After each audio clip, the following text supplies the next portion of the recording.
दुर्गेऽर्थवापुं सहितं सदैवं भवभीतिरोगभवतं मददं वदन्यै चिन्त्यं विचिन्त्य जगतां भवनेत्ररूपाम् अम्बे सदा भवतां भवदेव देवी। एक ऐसी महादेवी जो अपने आप में ब्रह्मांड स्वरूप है, जो समस्त देवताओं के शक्ति पुंज से निर्मित हुई है, जिसको काल कहा गया है, जिसको समय कहा गया है, जिसको शक्ति कहा गया है, जिसको प्राणस चेतना कहा गया है, जिसको मां अम्बे कहा गया है। जिस प्रकार से एक मां अपने कुपुत्र या सुपुत्र बालक को अपना संरक्षण देती हुई उसका ध्यान रखती है, उसको ऊंचा उठाती है, उसको सफलता के पथ पर अग्रसर करती है, ऐसी ही जगदम्बा से मैं प्रार्थना करता हूं कि आप सभी का वो कल्याण करे, आप सभी की रक्षा करे, आप सभी को पूर्णता प्रदान करे। ऐसा ही मैं आपको आशीर्वाद दे रहा हूं।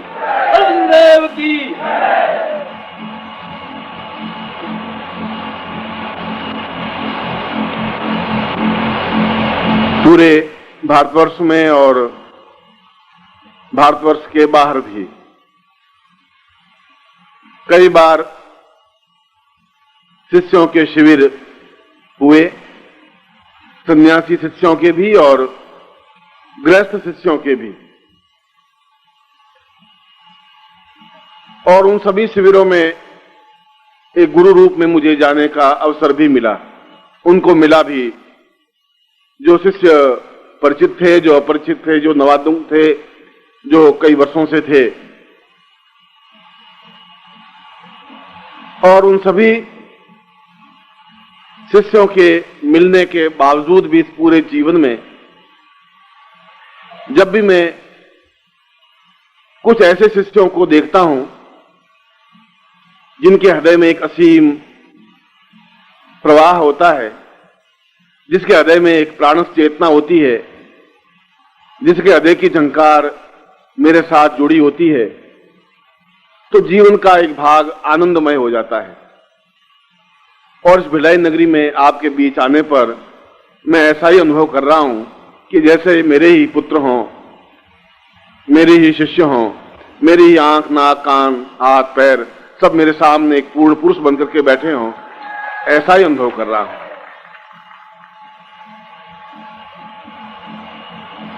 ये नवरात्रि का पर्व, और कोई भी नवरात्रि का पर्व सामान्य नहीं होता। सामान्य तो हम होते हैं, इसलिए सामान्य होते हैं कि हमने अपने आप को सामान्य समझ लिया है, और वो सामान्यता हमारे जीवन से उतर नहीं पा रही है। न सन्यासी शिष्य होता है, न गृहस्थ शिष्य होता है। आपके मनस से, मानस से, दिमाग से, दिल से आप सन्यासी भी हो सकते हैं, आप गृहस्थ भी हो सकते हैं, आप भोगी भी हो सकते हैं, आप रोगी भी हो सकते हैं, आप योगी भी हो सकते हैं। ये तो आपके मानस चिंतन की बात है, और आपके मानस चिंतन में ये बात घर कर गई है कि हम गृहस्थ हैं और हम साधना में सफलता नहीं पा रहे।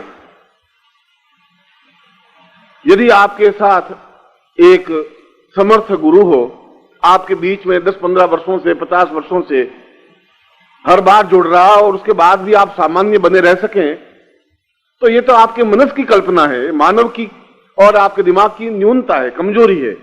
जब मैं ये कह रहा हूं कि आप न्यून है ही नहीं, आप कमजोर है ही नहीं, तो आपके मन से ये भ्रम मिटाना पड़ेगा। आपको ये छोड़ना पड़ेगा कि आप ये साधना में सिद्धि प्राप्त नहीं कर सकते, या भगवती जगदम्बा को साक्षात प्रकट नहीं कर सकते, या भगवती लक्ष्मी को आप अपने सामने साकार नहीं कर सकते। आप सभी अपने आप में समर्थ हैं, मगर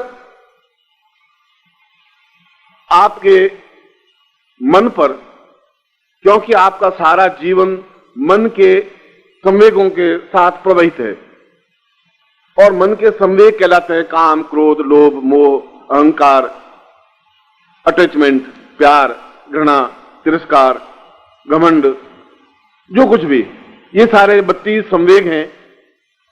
आप इन संवेगों के साथ जिंदा हैं, जीवित हैं,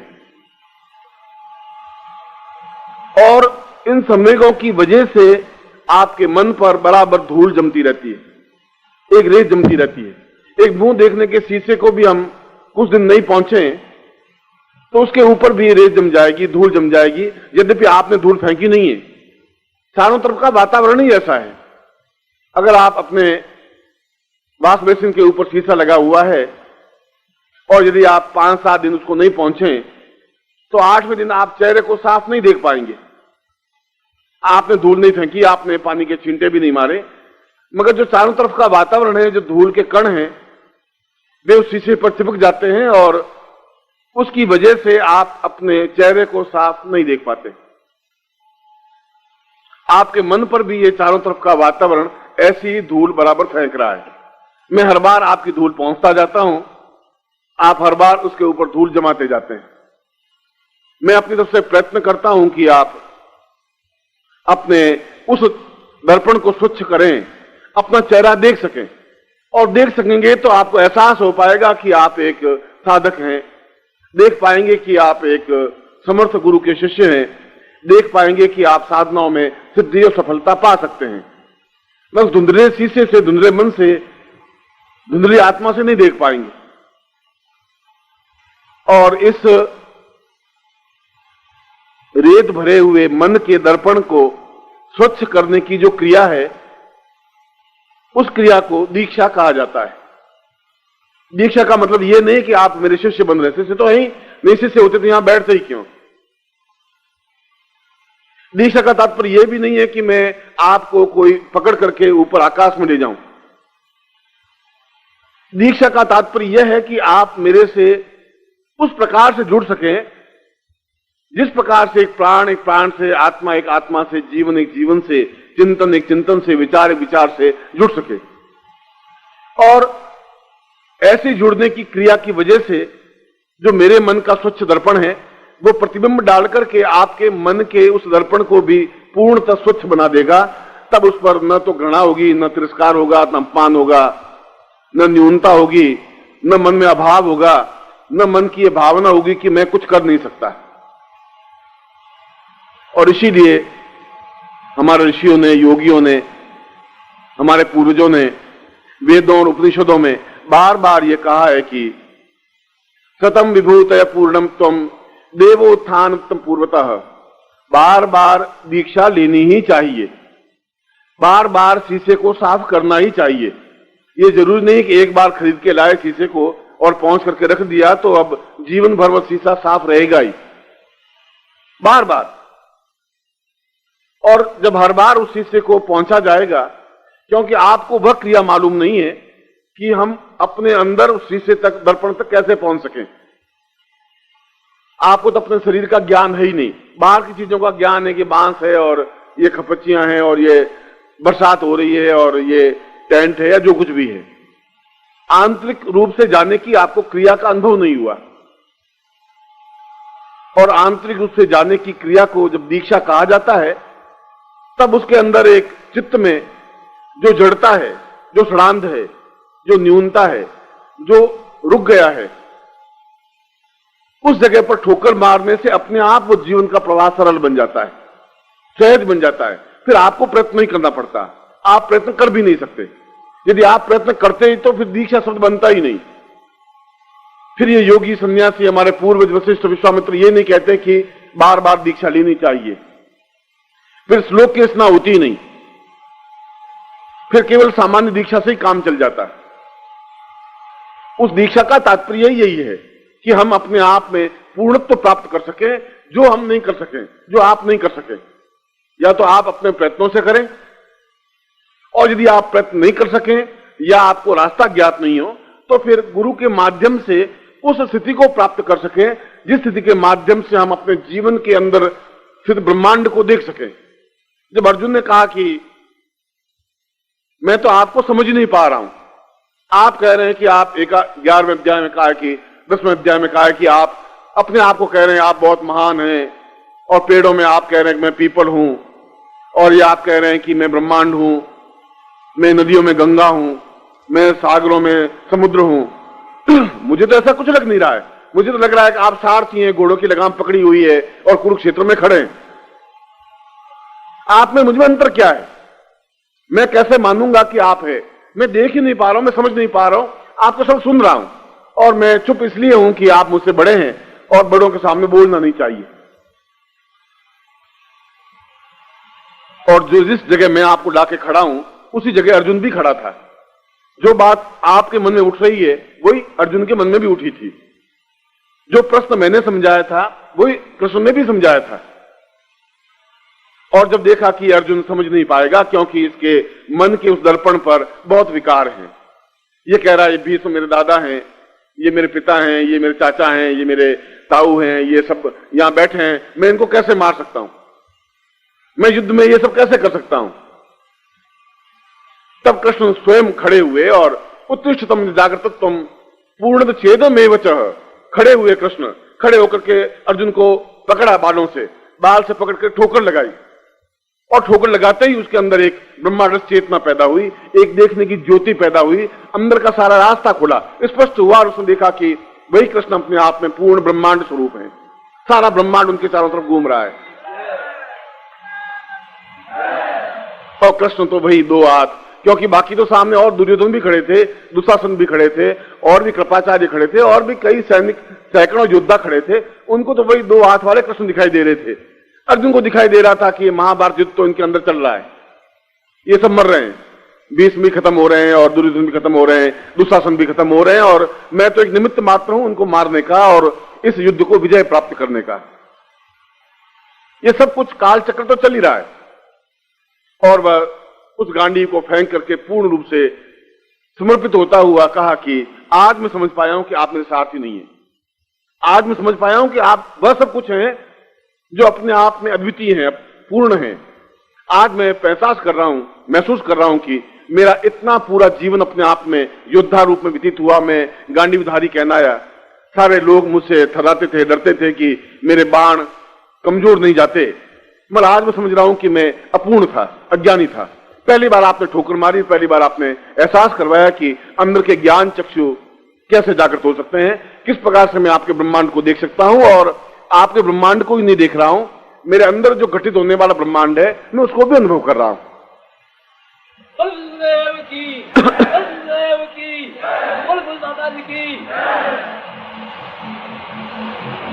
आपके अंदर भी वैसा ही ब्रह्मांड घटित हो रहा है, आपके अंदर भी वैसी स्थिति बन रही है। और इस प्रसंग को लाने के पीछे मेरा मकसद यह था कि ये 9 दिन, जो 7 दिन हमारे बीच में नवरात्रि के हैं, ये व्यर्थ में नहीं चले जाएं। ऐसा नहीं हो कि जैसे आप आए वैसा ही शीशा आपके पास लेकर के वापस घर नहीं चले जाएं।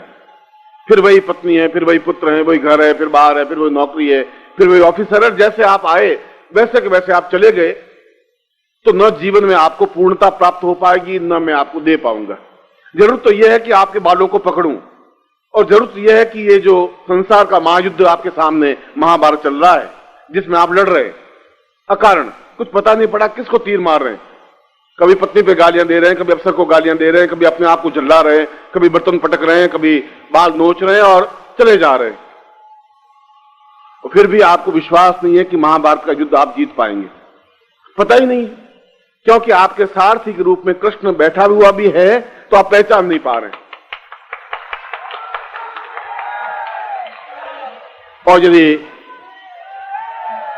और यदि अर्जुन प्रश्न करता ही नहीं कि आप कौन है, कैसे, मैं कैसे ब्रह्मांड को देखूं, आपको अपने आप में घटित होने वाले ब्रह्मांड को कैसे अनुभव करूं, कैसे उस सारे पूरे ब्रह्मांड को, और जब पूरे ब्रह्मांड है तो फिर वहां शिव भी है, वहां शक्ति भी है, जगदम्बा भी है, माया भी है, और वहां भौतिकता भी है, वहां आध्यात्मिकता भी है, वहां सब कुछ है। उस ब्रह्मांड को जागृत करने का अगर आपके पास विधान नहीं है तो फिर ये 7 दिन आपके खत्म हो जाएंगे। और ये 7 दिन खत्म नहीं हो जाएंगे, ये 7 वर्ष खत्म हो जाएंगे, ये 700 वर्ष खत्म हो जाएंगे आपके। और मैं ये बात आपको चेतावनी के रूप में, सावधानी के रूप में कह रहा हूं, और इसलिए कह रहा हूं कि हर बार कृष्ण पैदा नहीं होते, हर बार अर्जुन को ठोकर नहीं मारी जाती। अर्जुन के पुत्र और भी तो हुए होंगे, उनको ठोकर मारने वाला कोई पैदा नहीं हुआ। परीक्षित पैदा हुए तो उनको कोई ठोकर मारने वाला पैदा नहीं हुए। ये संयोग है कि महाभारत का युद्ध हो, हम महाभारत युद्ध में जूझ रहे हों, रथ पे भागे जा रहे हों, पता नहीं रथ कहां जाएगा, मन में बड़ी आशंकाएं हैं कि युद्ध में विजित होंगे कि अविजित होंगे, कहां मरेंगे, किस प्रकार से होगा, क्या ये पूरा ब्रह्मांड देख भी पाएंगे कि नहीं। और कृष्ण हो और आपका प्रश्न हो और आप तैयार हो और वो ठोकर मारे और आप ब्रह्मांड को जागृत कर दें, इससे बड़ा सौभाग्य आपकी जिंदगी का फिर नहीं हो सकता। मैंने तो आपके सामने आप महाभारत युद्ध में किस जगह खड़े हैं वहां पर आपको पहचान दिला दी है कि आप कौन हैं, कहां खड़े हैं, गड़बड़ी कहां है और आपकी समस्या क्या है। और जब तक आप अर्जुन की तरफ प्रश्न नहीं करेंगे, जब तक तैयार नहीं होंगे ठोकर मारने के लिए, तो कृष्ण बेचारा ठोकर मार भी नहीं सकेगा, क्योंकि आप राजपुत्र हैं। कृष्ण तो ठीक है, आपको बता दिया कि तुम अगर कुछ नहीं करोगे तो ये जीवन बीत जाएगा। मैं बार बार तुम्हें ये कहता हूं। और यदि कुछ क्षण, कुछ समय, कुछ वर्ष और बीत गए तो आपके पास उन 36 संवेगों के साथ एक 37वां संवेग और जुड़ जाएगा, जिसको पछतावा कहते हैं। उस पछतावा के अलावा कुछ नहीं रहेगा कि हमने समय पर पहचाना नहीं, सावधान नहीं हुए, हमने अनुभव नहीं किया, हम केवल स्वार्थ में लिप्त रह गए और केवल उस टेंट में जो 2-4 रुपए थे, जो कुछ हमारे पास पूंजी थी, जो कुछ हमारा चिंतन था, जो कुछ हमारा भ्रम था, जो कुछ संदेह था, उसको लिए, वो गठड़ी को लिए हुए वापिस आप अपने घर पहुंच गए। और मैं ऐसा नहीं चाहता हूं। मैं चाहता हूं कि इस जीवन का प्रत्येक क्षण आपका इस 7 दिनों में बस सब कुछ आप प्राप्त कर सकें, जो मैं सब कुछ आपको दे सकूं।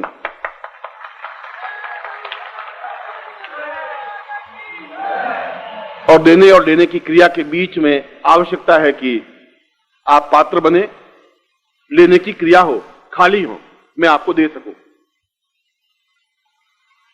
यह पहला दिन यहां पर जिन आयोजकों ने जिस प्रकार से भाग दौड़ की है, आपको और मेरे बीच में जोड़ने की क्रिया की है, और मैं फिर कह रहा हूं कि मुझे यहां आने पर प्रसन्नता अनुभव हुई है। ऐसा नहीं लगता, किसी मकान में जाते हैं, कि शहर में जाते हैं तो बड़ा बुझा बुझा सा महसूस होता है। कई जगह गया हूं, कोई बिलाई का ठेका नहीं है। और कई ऐसे शहर भी मिले हैं जहां बड़ा ही ऐसा लगता है कि जैसे बड़ा घुटन है। मैं दिल्ली में रहता भी हूं, मैं दिल्ली में हर क्षण ऐसा घुटन सी महसूस होती है कि भागे यहां से, यहां तो कुछ है ही नहीं, जीवन नहीं है। हालांकि वहां घर है, वहां परिवार है, शिष्य है, स्वजन है, बंधु है, और इस बिलाई जैसे 25 शहर उसमें बसे हुए हैं। मगर एक घुटन है। बिलाई में आने पर ऐसा लगा कि जैसे ये सारा परिवार है, स्वच्छता है, पवित्रता है, मेरे शिष्य है। और शायद इस बार ये चीज